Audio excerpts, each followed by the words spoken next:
I can very confidently say that as we stand here today, India's infrastructure industries is undergoing a stunning change, the impact of which we will be able to appreciate fully when we look back a decade later. We have kick-started an infrastructure capex cycle never seen before.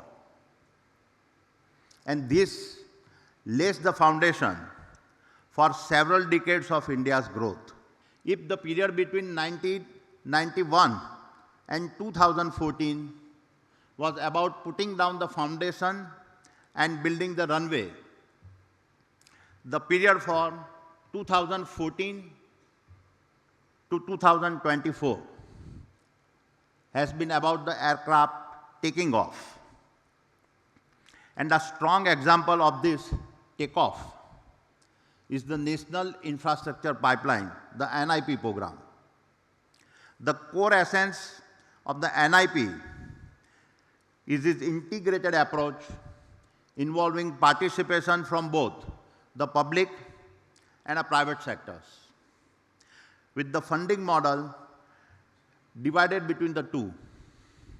I consider the NIP program that has earmarked a projected investment of rupees 111 lakh crores over the period of FY20, FY25 as a benchmark of how a government can put in place a national view of over 9,000 infrastructure projects across sectors like energy, logistics, water, airports, and social infrastructure. In my view, the single most important catalyst enabling this takeoff has been the quality of governance that we have witnessed over the past decade, and the metrics speaks for themselves. India's fiscal investment has doubled from 1.6% of GDP to 3.3% of GDP.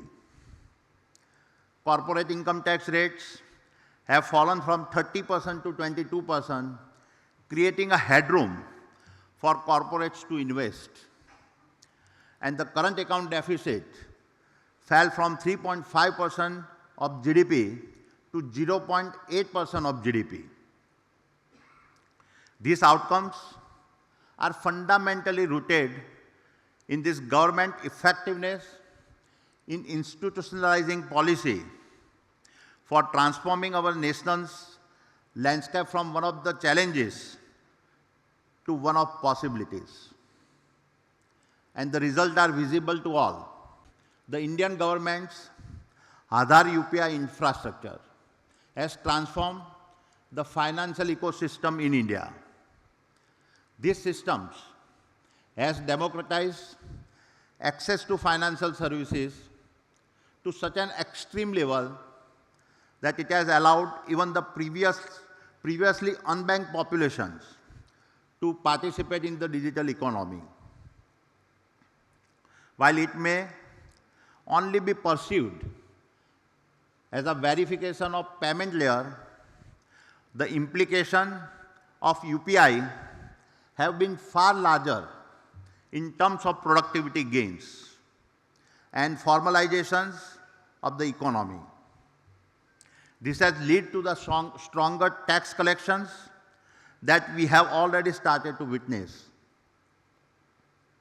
It has also spurred the growth of fintech companies, streamlined subsidy distribution, and enhanced transparency, contributing significantly to the country's digital transformation and its economic growth.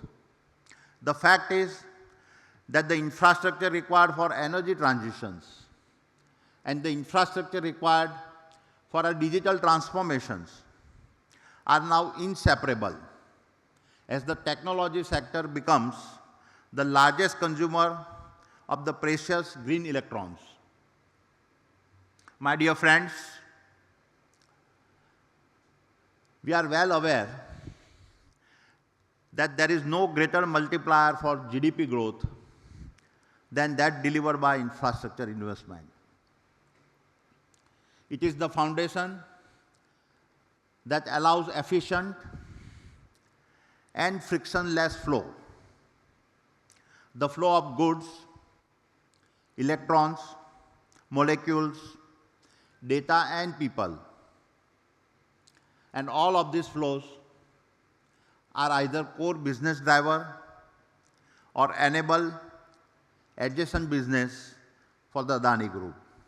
While our past stands as a monument to our resilience and success, the emerging future opportunities are even more exciting. And nothing holds more potential than the two I have outlined, the energy transition space and the digital infrastructure space. These are trillion-dollar opportunities to capitalize on and will transform India both at a local and at a global space. This is why the Adani Group is making a massive investment in both these areas. The next decade will see us invest more than $100 billion in the energy transition space and further expand our integrated renewable energy value chain that today already spans the manufacturing of every major components required for green energy generation.